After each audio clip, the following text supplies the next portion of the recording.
Adolescence is a time of change. Okay, they're gonna be here in a second. A time to fight for independence. You okay, Susanna? With loyal friends. You can do this. The group had several plots or ideas on how to kill Andrew's parents. Most of them were ridiculous. Okay, all right, hurry up, they're coming. You better not miss, Susanna, I swear to God. The final one wasn't.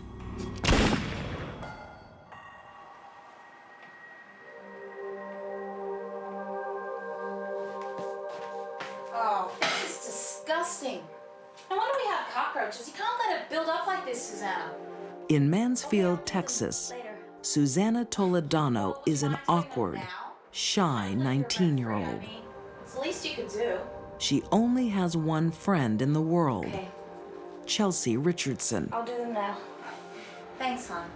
Look, I don't mean to be a bossy boots or anything, but fair is fair, you know? You're right. Susanna was living at Chelsea's house because she and her mother did not get along. She and Chelsea had become fast friends when Susanna moved down from Illinois to Texas. Susanna felt obligated to Chelsea. Susanna was shy, and there she had a friend who would help her and be with her and make it so she wasn't so lonely. Author Stella Sands says Susanna found the support she couldn't get from her family.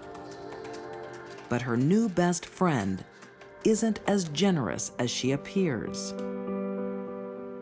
It seemed that Chelsea always chose people she could manipulate.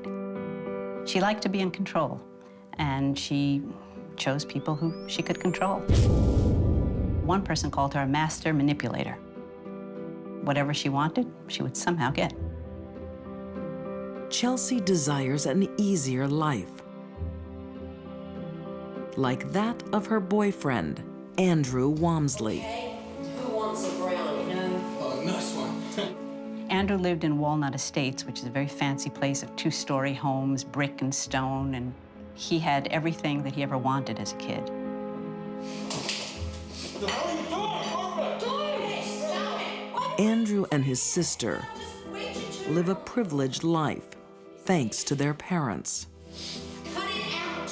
Your father's working. Rick and Susanna Walmsley, by all accounts, loved each other very much. They're still hot.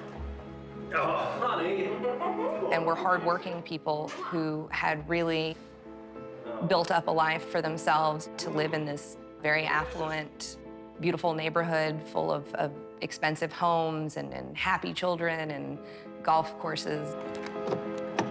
But as reporter Andrea Grimes discovered, the picture-perfect family was hiding secrets. They would take great care to put on a facade in public that said, you know, we're very happy and we all love each other. That was challenged often by the behavior of the children. Behind closed doors, Andrew is a violent young man. Girl, I need the videotape now. I'm going to the shop. Don't do that. When Andrew became frustrated, he would throw things. Go get it! You want it? Yes, I want it! Have it! Are you crazy? That's a last straw. You're cut off, man. When a child becomes violent with a parent, and that parent is not violent toward them, No gas money, no allowance, nothing for you! I hate you, asshole! it's forecasting doom. Come on, babe. Something bad is going to happen. We're gonna have all the cars you want.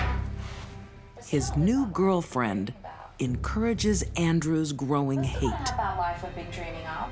Andrew's family thought that Chelsea was white trash Just gotta think positive. and that Andrew could do better than her, which fueled Andrew's dislike for his parents. Come on, Drew. Your parents are loaded.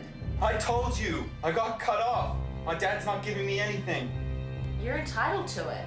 It's your birthright. Soon, the teenage lovers start thinking the unthinkable. Come on. Allegedly, Chelsea is the one who came up with the idea of saying, you know, Andrew, you don't like your parents very much anyway, and, you know, they probably would get a sizable inheritance. We're not gonna let them get away with this. Let's just fantasize for a while about what it would be like for them to just die. The idea is simple. Drew will inherit $1 million in life insurance and the valuable family home if his parents are dead. Not only did they plan to kill the parents, but one of their plots was to kill Sarah, his sister, so that Andrew wouldn't have to share the insurance money and the $1.6 million home. And Andrew assumed somebody dies, you get it right away. Within weeks, their crazy fantasy becomes real. Hold it. They're plotting murder without dirtying their own hands. They want their gullible new friend to do it for them. God, you live here rent-free. We drive you to work every day. I mean, we helped you out when you had trouble with your mom, remember? Drew's having trouble with his family. We're gonna help him out. Andrew and Chelsea made Susanna feel as though she owed them something. That because of the friendship and the companionship they gave her, she needed to do something for them. And what they wanted her to do was kill Andrew's parents.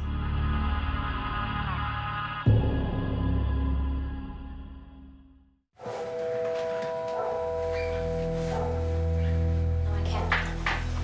Come on, Susanna. You're my best friend. I need you. Chelsea Richardson likes to get her own way.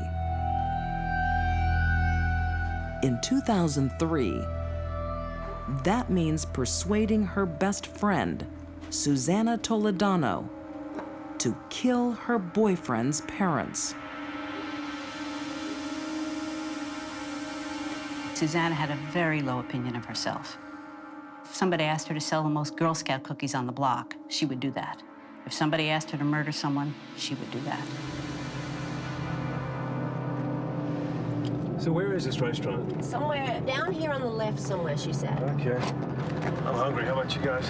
Yeah. The Walmsleys are rich. Their disgruntled son Andrew and his new girlfriend, Chelsea, want their money now. Get ready, they're gonna be here in a second. Susanna, you're okay? They actually attempted to shoot the gas tanks on the family car. You can do this. They believed if they just shot a bullet into the gas tank, the car would blow up, no more family. Insurance money comes the next day, and, you know, they ride off into the sunset together. Okay, here they come. Get ready. Come on. All right, make sure you get the gas tank. Their first murder attempt is almost comical. Ready? Now! Oh my God, you missed! How did you miss? What was that? My God! Oh my God! What was it? Somebody just shot at us. The Walmsleys realized they had been shot at. Are you serious? That was Drew. Just calm down. It was Drew. I swear to God, that was Drew's car. And saw Andrew drive away in the white Mustang that they had bought for him. Whether or not they knew this was Andrew in their hearts, or whether or not they chose to believe that it was not their son, life went on after this. They didn't press any charges. They didn't have the police investigate Andrew. Life just went on. It's a fatal mistake. The second murder attempt is chillingly direct. They went into the house, and Susanna was still scared. They tried to prop her up and say, you can do it, you can do it. And finally, Chelsea pushed her into the living room. She went in, she saw the mother lying on the couch asleep. She took the gun and shot her in the side of the head.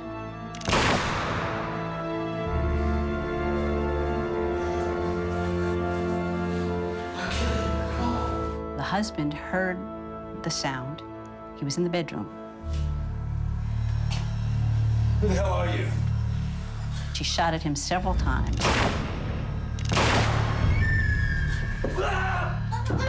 And then he came at her.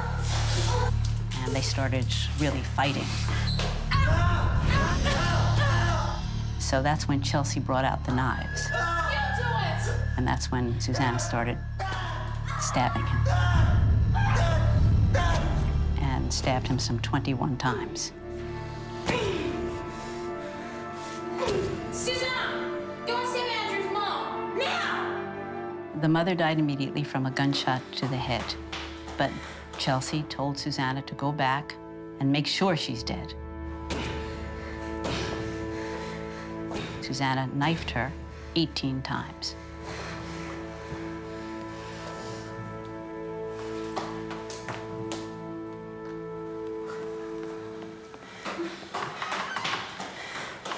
Parents don't often wish to think that their children can do them any harm. Probably from Mr. Walmsley's point of view, he had given his son everything he wanted. He had given him a lovely home and a car, and here was his own son murdering him. Nobody has come up with another motivation for this besides pure greed. Here are two wonderful people dead, and who gets what out of this? Well, money. That's all. Sarah Walmsley is lucky she isn't home. But she is deeply suspicious and files papers to block her brother's inheritance, accusing him of murdering their parents.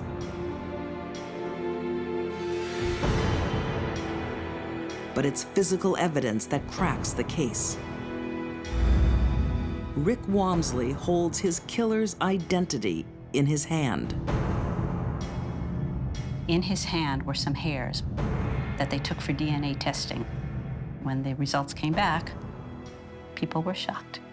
It was not Chelsea, it was not Andrew, but it was Chelsea's friend, Susanna's hairs. Facing a death sentence, Susanna gives up her friends. She flipped almost immediately and pointed the finger at Chelsea first and then Andrew. The crazy dream is quickly over. I think Andrew was much, much angrier at his father than anyone knew. And when he hooked up with Chelsea, she fed into his need to take control of his situation. Chelsea was a master manipulator, and frankly, Andrew wasn't very bright. In the battle of wits with Chelsea, he was really unarmed. And Susanna, easy, easy, easy pickings. And they got her to do the dirty work. Andrew Walmsley is sentenced to life in prison. Susanna is spared death row. She also gets life. The harshest penalty is saved for the master manipulator, Chelsea Richardson. She's sentenced to death and is living on death row.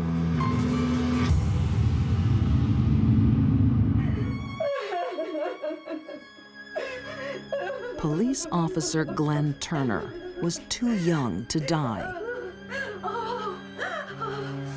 Just 31, he has suffered a slow, agonizing death. He called me on the phone. He was just deathly sick. I don't know what's wrong with me. I feel like I'm about to die. You could actually hear the shaking in his voice as he talked. While Glenn's family and colleagues mourn, one person barely sheds a tear. His wife.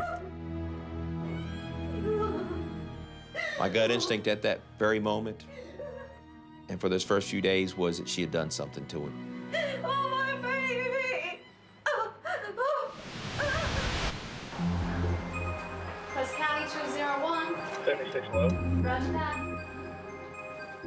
There are certain women who are attracted to cops. Cop Con, we got a job 791. Right, Ron. Lynn Turner is one of those women. Some women have a neurotic attraction to power. Very good. Even better than I've seen you.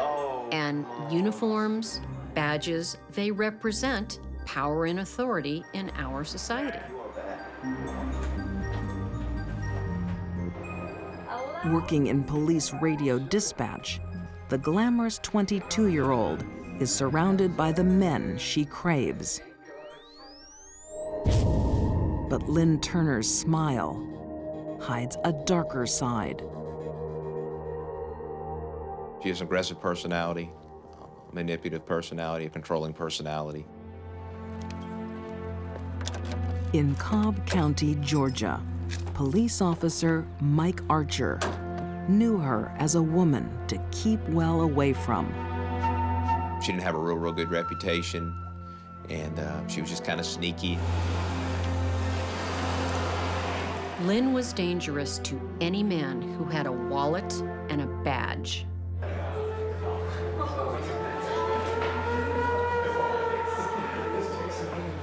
After hours, Lynn stalks the officer's favorite bars in Marietta, Georgia. It's here she meets Officer Glenn Turner. Glenn didn't have any enemies. Glenn just got along with everybody, and he was very gullible. Just a very easygoing, likable, big teddy bear guy. Singled out by the sexy brunette, Glenn falls quickly under her spell. Fairly attractive lady. And for Glenn, it was, Glenn wasn't the best looking guy. He wasn't in the best physical shape. He wasn't chiseled or anything, but, and for Glenn, Lynn was a catch. Just 2 months later, Glenn announces his engagement. I was just shocked. I was like, you gotta be kidding me. Simply because her background didn't fit Glenn's personality.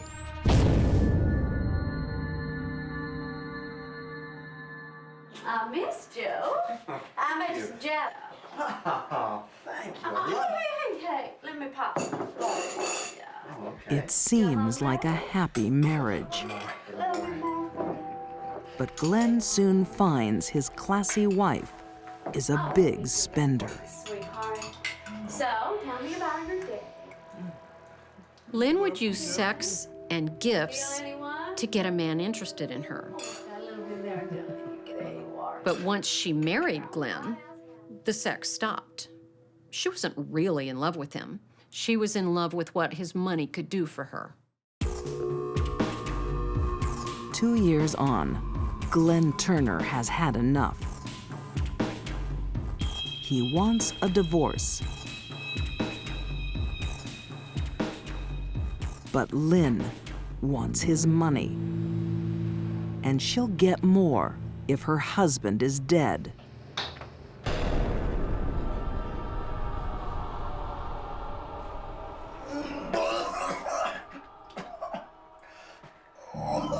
Then, Glenn is struck by a mystery illness. I mean, just called me on the phone, said, I'm just so sick. I've had extreme diarrhea. I mean, I'm throwing up. I've been throwing up for 2 days. I can't stop. I don't know what's wrong with me. I feel like I'm about to die. Days later, the healthy police sergeant is dead. Sergeant Judith Fannin, who had called me and told me that they'd found Glenn dead in bed. Mr. Detective, I came up here to see if you wanted a glass of water, and he was dead. Instinctively, Glenn's police buddies are suspicious. I took him to the hospital earlier, and they sent him home. They said he'd be okay. You sure about that? Yeah. We had the discussion about the possibility that Lynn had done something to Glenn. And everybody was in agreement that we thought something had happened.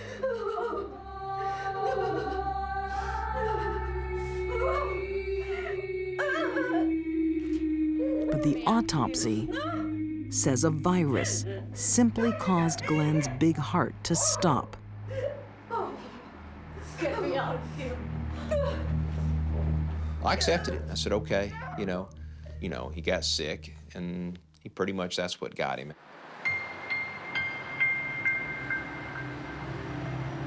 After the funeral, Lynn collects Glenn's insurance payout and quickly leaves town, straight into the arms of a new police officer, Randy Thompson.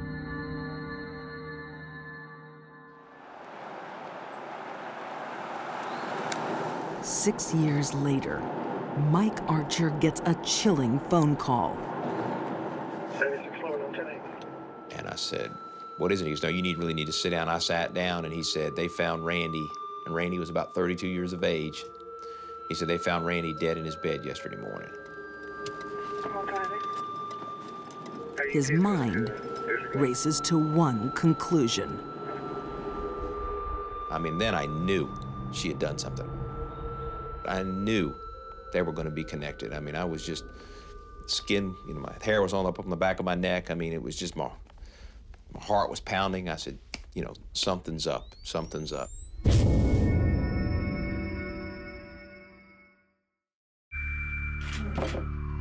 Lynn Turner loves a man in uniform. There were two things in life very important to Lynn. One was that her husband be a cop. The other was that she be able to spend a lot of money. The problem is, Lynn's men in uniform keep dying. Lynn was a black widow in every sense of the word. She mated, she killed, and moved on to the next person. When 32-year-old Randy Thompson falls ill, it seems like a severe flu. He was treated for the symptoms, diagnosed with gastritis, and then released with medication. Come on, keep it. People talked to him the next day. He seemed to be getting better. So it was a surprise then when he was discovered dead.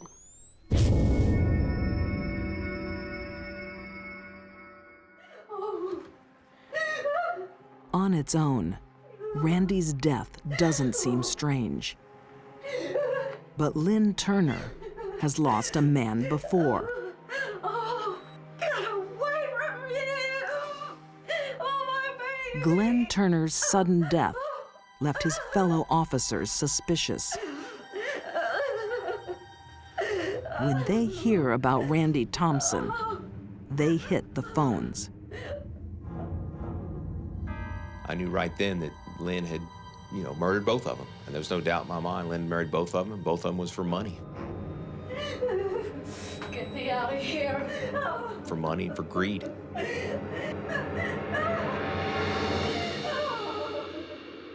You had young men about the same age. They were both healthy. They should not have died just having the flu. What these two men had in common at the times that they died were this woman. A red flag is up. The medical examiner is looking for something suspicious. During the autopsy of Randy, the medical examiner discovered crystals in the kidneys, which was an indication of poisoning.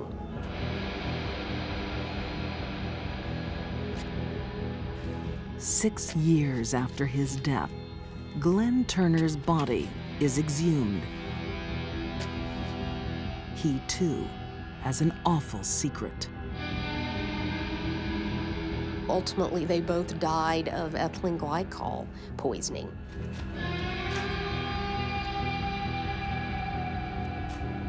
Ethylene glycol is a liquid found in the garages of millions of Americans. Most people know it as antifreeze. To Lynn Turner, it's a murder weapon, hidden in a bowl of Jell-O.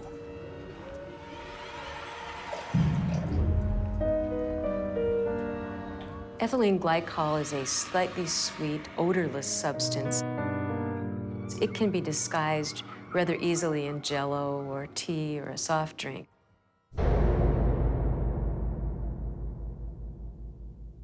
But once it's ingested, within a matter of several hours, the individual begins to get extremely sick.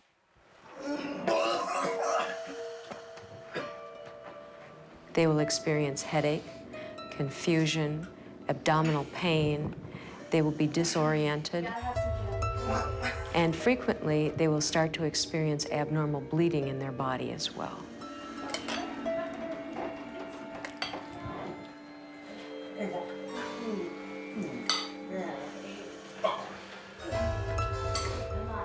You know, at any time, certainly while she watched these men suffer, she could have decided that she didn't want to do this, that it was not the right thing to do. She actually had the opportunity to stop it. Lynn killed with antifreeze because it was easy. She didn't have to get dirty or bloody or stab him or anything like that. And she could secretly put it in something he was eating or drinking and quietly kill him. She thought she could get away with it. Found guilty of 2 counts of murder. She was sentenced to life without parole. When they said guilty, guilty, guilty, I mean, it was just, it's like a load had been lifted off of you. I mean, it was just like, you know, thank God. Especially for Glenn's family. I think she's broken and can't be fixed. And there's just some inner core to her that she doesn't have, that bit of humanity that the rest of us do. Lynn Turner died in prison in August 2010. A deal is going down in upstate New York, in the town of Poughkeepsie. I'm going to show you, I made a cut back from here, and I've taken out a bit from there. That's not what I'm interested in.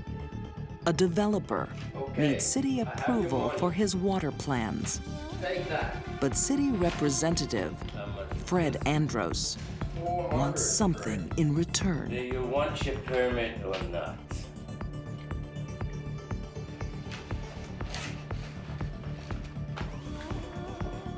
This will cover it all. Fred was able to shake down companies very easily, and they would have to pay him off.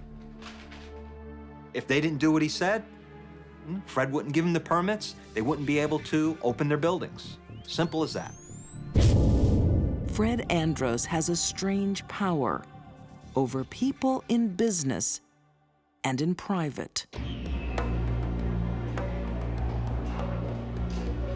For the past 20 years, he's had an on-again, off-again affair with Dawn Silvernail. You have no choice. I owe him a favor. You owe me a favor. Now in her 50s, married with children, Dawn seems almost under his spell. Okay.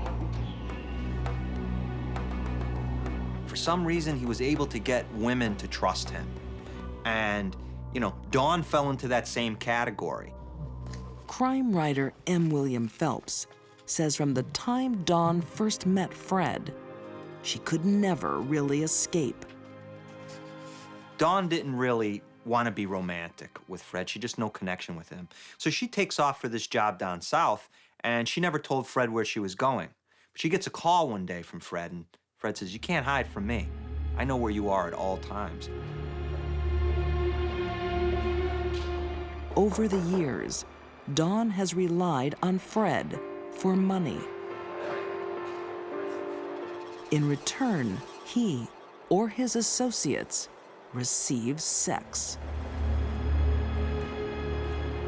Fred's power over Dawn didn't happen overnight. It happened over years. From the very first time Dawn was corrupted by him, she became his to do anything he wanted her to do. Dawn isn't Fred's only plaything.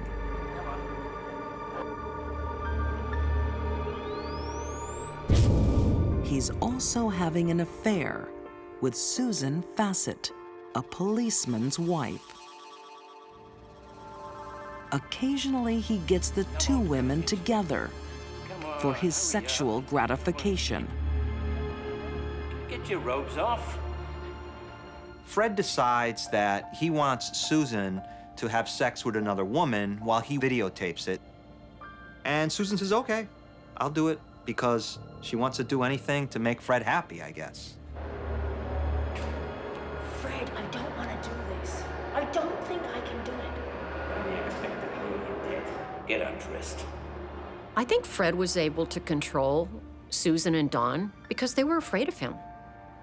After the very first time Susan had an intimate contact with Fred, he could use that against her in the future. She was married. She did have children. Dawn knew that he knew all the bad things she had done. I think they felt trapped.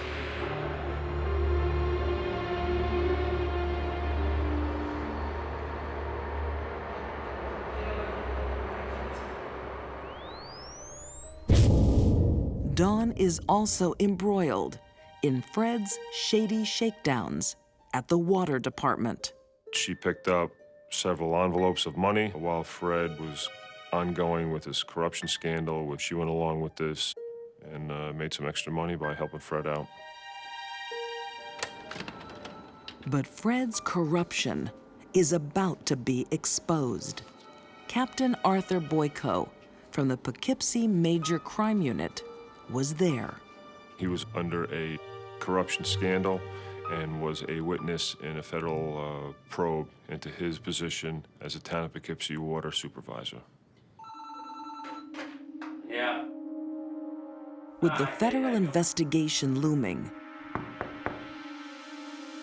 everyone is on edge. Blueprint are okay, but there's something wrong with the specifications. Well, look, I haven't done the permits. I haven't seen the specifications. Susan decides she wants to distance herself. Set up an appointment with him. I'll ring him back. Bye. Take him back. No, Fred. It's over. He had told her about some of these things. So he kind of made it seem to her like you're involved as much as I am. I love you, Susan. Don't, not now. And Fred could not take rejection. It was something he just couldn't take. So he turned rejection into revenge. Be careful, Susan. Don't do anything you're gonna regret. Fred is in deep trouble. Susan, a policeman's wife, can bring him down. He needs a fix. So he turns to his old girlfriend, ever reliable, Dawn Silvernail. Fred says, well, I need you to do me a favor. That woman that you've been having sex with, that I've been videotaping, you need to kill her for me.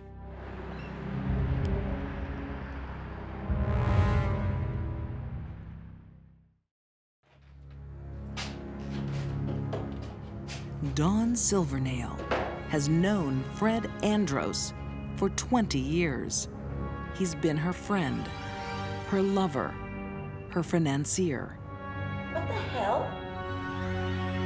Now, he wants his return.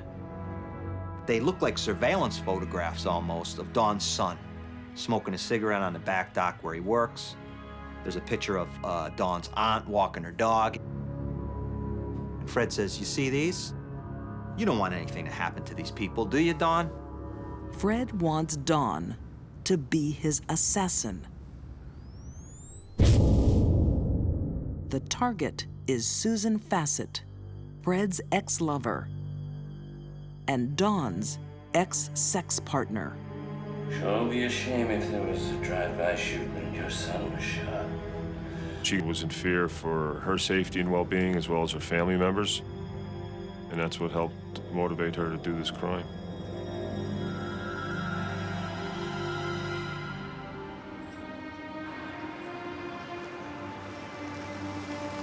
It will be a cold-blooded execution when Susan walks to her car after choir practice. Fred was certainly the mastermind behind the whole thing, provided Dawn with all the details where Susan would be, the time that she would be leaving the choir practice, and pretty much gave her everything she needed to commit the murder. So Dawn parks right next to Susan's car, knowing that she's gonna come out at some point. And she just waited.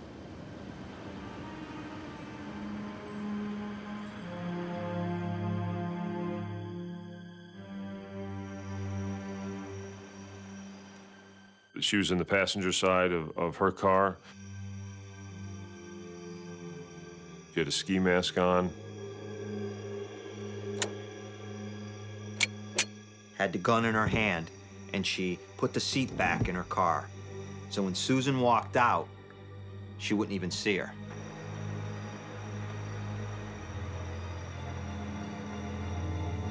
She keeps looking, and she sees Susan walk out of the church, walk across the street. Susan gets in her car, closes the door, and as Susan is putting her seatbelt on, She sat up and pointed the gun out the window and fired and kept firing.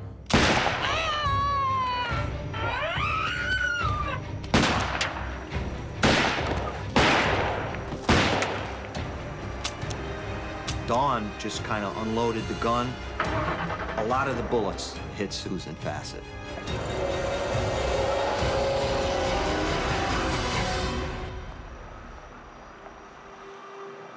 6 shots don't kill Susan instantly. She will die 2 hours later in the hospital. Susan was an innocent. She did nothing wrong except probably try to break up with the wrong guy. Fred Andros is used to getting his way. But the weight of guilt will break Dawn's 20 years of subservience. I can't do this. What do you mean you can't do it? She turns herself in.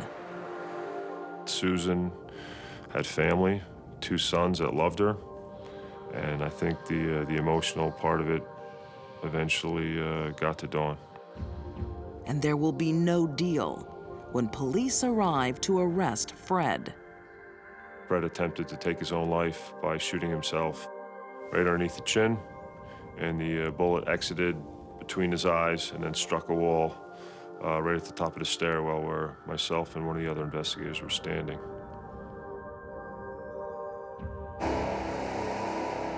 Fred lives to be found guilty of second-degree murder and sentenced to 25 years. 2 years later, he dies of a heart attack.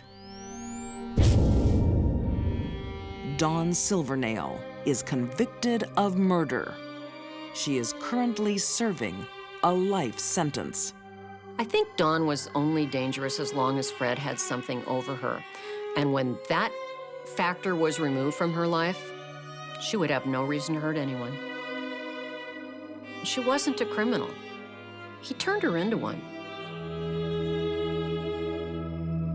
Dawn's remorse continues to this day.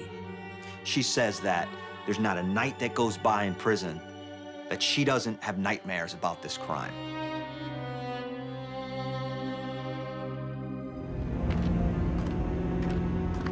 Most actions have a motive.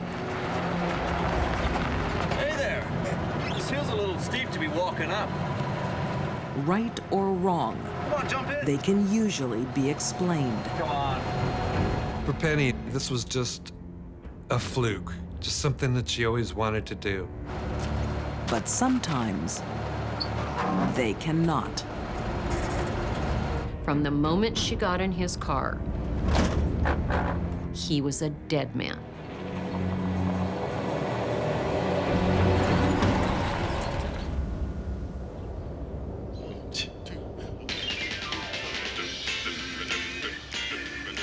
San Francisco in the 1950s. It's a time of hope, of excitement, a time to rock and roll. So has Chuck asked you to the prom yet? Not yet. I don't know if he's going to. He's taking so long. Oh, don't worry. He's just nervous. But for Penny Bjorklund, it's a time of dark fantasy. Oh, hi, Penny. We were sitting there and she came and sat. You know what I have in this shoebox? No. She says, "You don't know what's in my shoebox." I don't know. I don't know what's in your shoebox. What is that for? I just remember her as being crazy. Darlene Norrie Ferguson knew Penny at school. She was just strange. How many girls take a shoebox with a knife in it to school on a regular basis? Penny isn't aggressive. Why are you carrying that around? She doesn't threaten her classmates. She's just playing with curiosity. For Penny, it was a game. That girl's got problems. She just wanted to see how the whole thing played out, because this thing was just a flight of fancy for her. Author David Kolchak says young Penny's fantasies would come to rule her life. Penny was a loner. She was in her own world that was pretty deep, and she had a hard time telling the difference between reality and what isn't reality. I think she was a very confused teenager. Penny's strangeness just isolates her more. She was very a strange person, and we really stayed away from her. Darlene thinks after graduation, she'll never see Penny again. But she's wrong. Fate will ensure they have a deadly connection. Here we go, honey. Ready. Oh, it smells amazing. By the age of 18, Darlene is married to a handsome young war veteran, August Norrie. Maybe you should do this more often. No. Augie was a very, very happy, jovial, friendly man. Very good-natured, patient, just really a wonderful man. Oh, this just looks perfect. Darlene is making plans for the future with her new husband. At the same age, Penny's life is at a standstill. Penny, you ready yet? Penny was a troubled teenage girl. Come on. Get out of bed. Come on, Penny. I'm not going. She didn't care for her mother. She would go so far as to say she hated her mother, and she hated her for many, many years. You are going to church. She hated the fact that she had to go to church and that she had a religious upbringing. No. But lots of kids feel that. What's wrong with you? Get out of my room. Penny seems distracted from ordinary life. She's lost in her dark fantasies.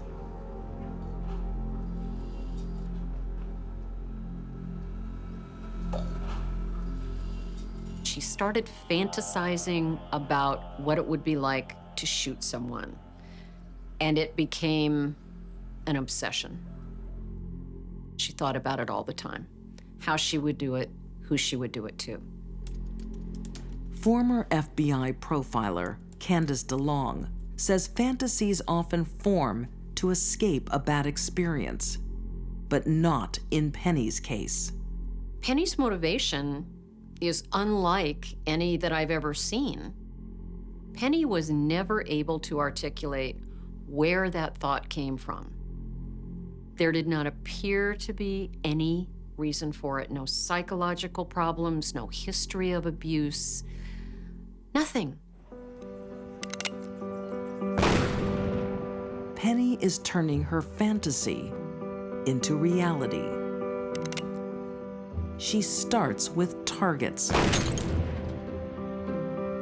She wanted to know what it was like to kill somebody. She wanted to know if she would feel any guilt or shame about it.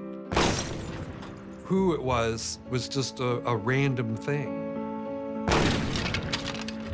Soon, targets will not be enough.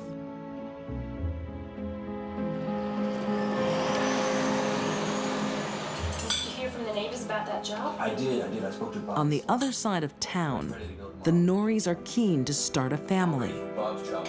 Augie takes a second job to save money. He was the type that if we didn't have money, he went out and got another job and then made more money. He said, we don't have enough money, I'll go make more. Augie gets a weekend gardening job that takes him across town to the hills south of Daly City.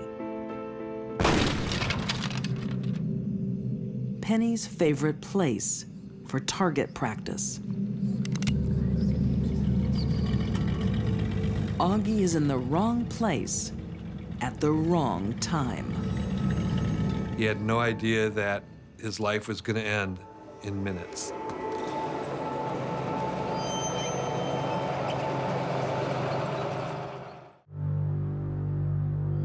Like most teenagers, Penny Bjorklund is a dreamer. But her fantasies are dark. She has an overwhelming desire to shoot someone. She wanted to know what it was like to kill somebody. She wanted to know if she would feel any guilt or shame about it. It was just something that was always in her mind. If she could kill someone and not feel anything. Penny has a gun, but she needs a target. She had decided that that day was going to be the day she shot and killed someone. And that is what was on her agenda for the day when August Norrie came by and offered her a ride. Hey there. This hill's a little steep to be walking up. Come on in. Come on. Come on. Helpful gardener, August Norrie, stops for the wrong girl. Picking up someone to take them to where they wanted to be was certainly not anything that one would consider dangerous in 1959, let alone an 18-year-old girl.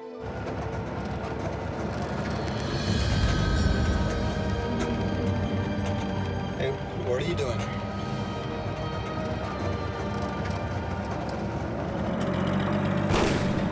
Hey, cut it out! That's how accidents happen. Gotta be careful with guns. I've been to Korea. I've seen what they can do. Yeah? Yeah, and it's not pretty. You don't ever want to see that. But that's exactly what Penny does want to see. Years of fantasy finally come to life. You're wrong about me. I do want to see what a gun can do. No, no! Penny pulled out her .38 caliber revolver and emptied it into August Norrie.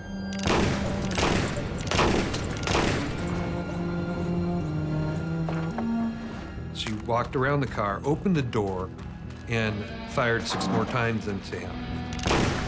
She shot him in every part of his body. Then she reloaded again and shot him 6 more times.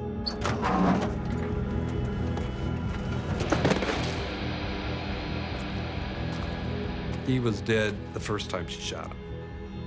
So it was a real big case of overkill. Penny shoots 18 bullets into August Norrie. She did it because she wanted to. She wanted to know what it felt like to pull the trigger, and she did it over and over and over. When she ran out of bullets, she was done. The next day, a passerby finds Augie's body, riddled with holes. They all thought it was a crime of passion. They all thought this guy had to have a girlfriend. Who else would shoot somebody 18 times? And it had to have been a lover's quarrel. The only police witness seems to support the theory. Around that area on that Sunday, a young boy saw a young blonde female driving her car erratically and told the police. So they thought, this is the woman. This is the person we're looking for. Ballistic tests also help police zero in on the killer. They trace the casings to a blonde girl who likes to shoot in the hills. Penny didn't try to hide. In fact, when she was arrested by the police and they searched her room, they found headlines. Penny is dying to tell her story. I shot him in the chest. And then I went outside and I shot him 4 times. Bang, bang, bang. She really didn't have a grip about how serious a thing that she had done. She had taken someone's life, but it didn't mean anything to her. Why'd you shoot him so many times, Penny? Well, for a year and a half now, I've been dreaming about what it would be like to shoot someone. Penny claims after the murder, she felt a strong sense of relief. She said she felt like a burden had been relieved from her, that the weight of the world had been lifted from her shoulders by pulling that trigger and killing someone. Okay, I think that should just wrap it up. The senseless killing shocks San Francisco. We're done. Thank you, Penny. A loving husband brutally murdered to satisfy a teenage curiosity. She wanted to immediately plead guilty. She did not even want a trial.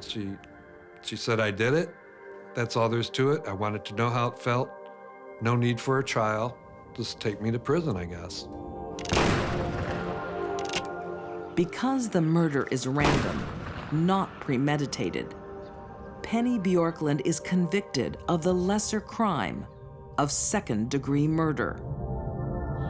9 years later, she is released on parole. For widow Darlene Norrie, fate has been especially cruel. The strange schoolgirl claimed one more victim. I probably found out a month after he was murdered that I was pregnant. Her daughter, Cindy, never meets her father. I remember when I had Cindy, and I was in the hospital, and this woman was in there with me, and she was all upset because her husband wasn't there right at that moment. And I kept thinking, but at least he's gonna come, you know. So that was probably the hardest thing for me, is when I had the baby.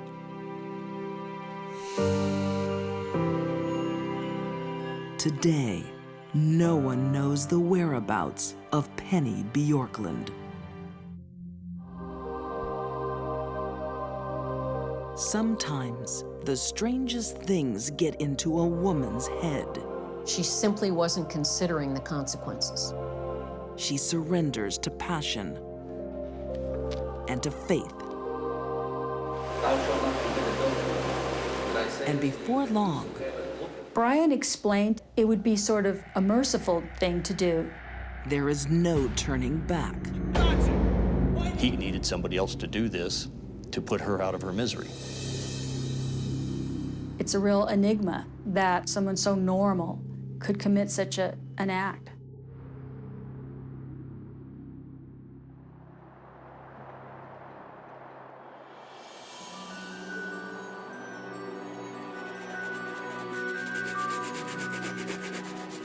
It's 1990 in Colorado Springs. Jennifer Reale is wishing she never married her soldier husband, Ben. He's strict, controlling, judgmental. You been using that gym membership I got you? Yeah, why? Your ass looks like Jell-O.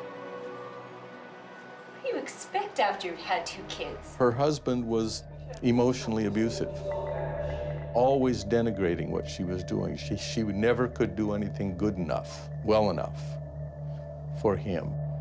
Been going to the gym twice a week.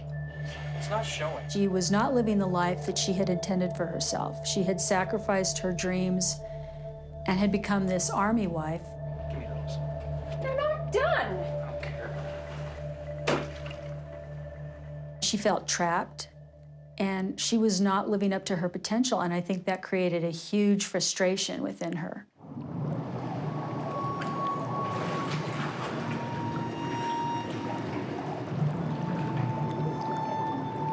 Jennifer's misery will soon have company. Hi, mind if I join you? His name is Brian Hood, a dashing 30-something with a sad story of his own. His wife, Diane, has an immune disease called lupus. She needs constant care. He was very disappointed that his wife had lupus. She wasn't the same person that he married. I sell life insurance. Jennifer and Brian hit it off.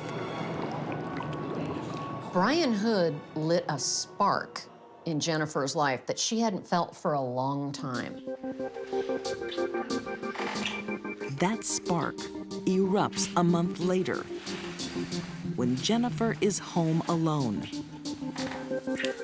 Brian makes a house call to sell her insurance, but ends up with a better deal.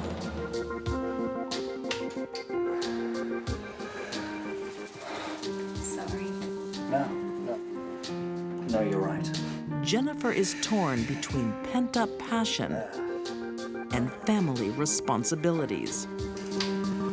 She has 2 children who need her. I hate to ask, but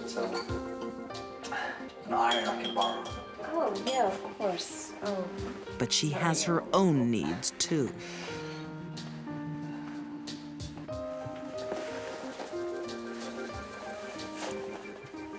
The first time Jennifer and Brian had intimate relations in her home, Jennifer was swept away. There was no returning.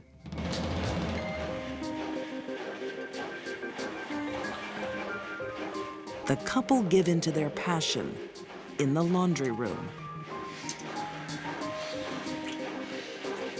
For the first time in a long while, Jennifer Reale feels the warmth of a loving man. Sexual arousal, affection, excitement, and he praised her. He lavished her with compliments, and in doing so, criticized her husband.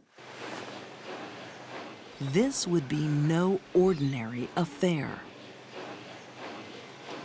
According to Brian, it was sanctioned by God. But I one in the eyes of God.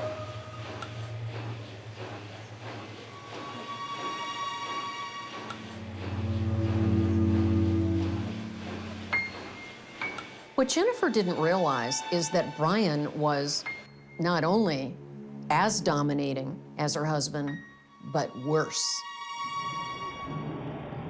In the coming months, Brian will use religion to plant ideas in Jennifer's mind. Thou shalt not commit adultery. But I say unto you that whosoever will lust after, I say unto you that whosoever shall put away his wife, and whosoever shall let flee with no man his son, righteous. He presented a picture of them being able to live happily ever after with their collective 5 children if both of their spouses were removed from the picture. Thou shalt not commit adultery. To Jennifer, it's an attractive idea. But there's one thing in the way. Brian's sick wife, Diane, It would be so much easier for him if his wife simply died. The cause of fornication causeth her to commit adultery. Brian suggests a mercy killing.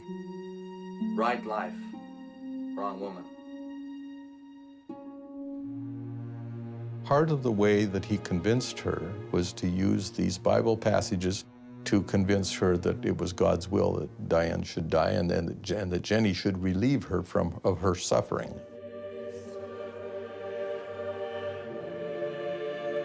Jennifer is being asked to murder.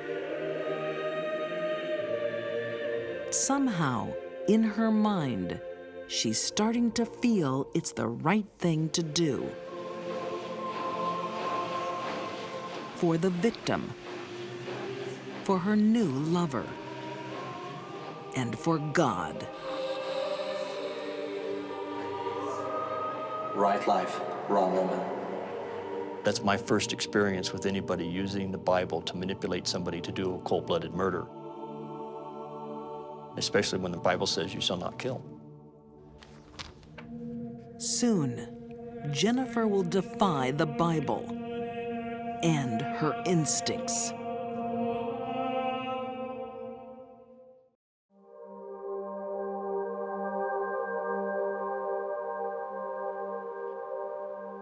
Disillusioned housewife Jennifer Reale is having a steamy affair with insurance salesman Brian Hood. But they're plotting more than illicit liaisons. All the medication is doing is just prolonging her suffering. I can't stand being around her any longer. I think the best thing for all of us would be if she would just die. Brian is convincing his lover that God wants to take his sick wife, and Jennifer should do the taking. Brian Hood manipulated Jennifer Reale into doing this by using biblical phrases, trying to convince her that it was okay to kill for the purpose of putting Diane out of her misery, and that if she repented afterwards, she would be fine. It's simply putting a woman out of her misery. It's what God wants. She, I believe, had been beaten down by her husband and then by Brian Hood to the point where she probably didn't have control of her own volition. She felt under tremendous pressure and just wanted to get whatever was going to happen over with. Eventually, Jennifer surrendered to the plan that Brian had developed. The plan is for Jennifer to jump Diane Hood when she leaves a community center meeting. Brian wants it to look like a robbery gone wrong. You will then run at her and attempt to snatch her back. When she resists, you will shoot her twice. There's got to be 2 shots. She's got to be dead. She changed into army fatigues, some of which belonged to her husband, and some of which she had purchased, and a ski mask. And she waited till 8:30 till the meeting let out. I can't believe how well you look. Oh, thank you. I'm feeling much better. The doctor says I'm almost normal. What's your secret? Take it, it's yours. I've been shot.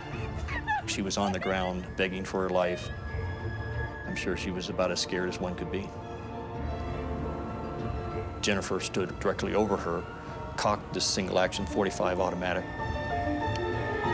and fired the second round, subsequently killing her.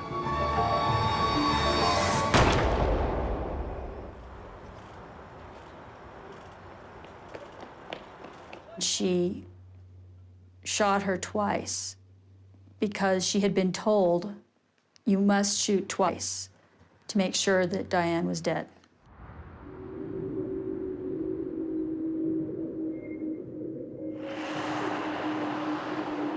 The crime snaps Jennifer back to reality. The next morning, she woke up and realized what she'd done. She was horrified by what had happened. And she's told us that it was like awakening from a deep sleep. And it was very soon after that Jennifer confessed to the crime in full. No. Do you want to tell me what happened?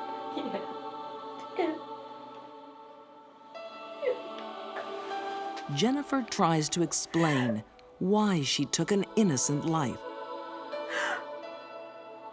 No one in the family can believe it. I was very surprised when I learned what Jenny had done because it was so far out of character. When I learned about the coercive manner in which Brian dealt with her, it began to make sense. And when I learned that she had confessed to her horror that she had done it, that made sense to me. That's who I thought she was. Jennifer's testimony helps convict Brian Hood. He claims innocence, but is found guilty of criminal solicitation and murder conspiracy. He's sentenced to 37 years. Jennifer is found guilty of first-degree murder and sentenced to life. Her father will spend the next 20 years trying to understand.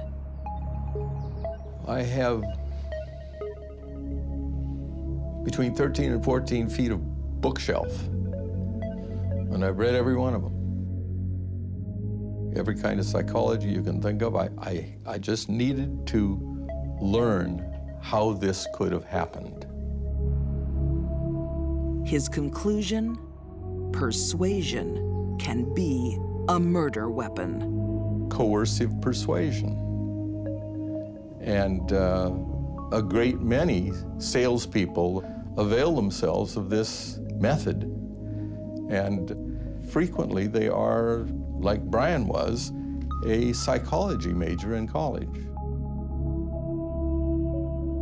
I think Jennifer Reale, had she never met Brian Hood, probably would never have killed anybody.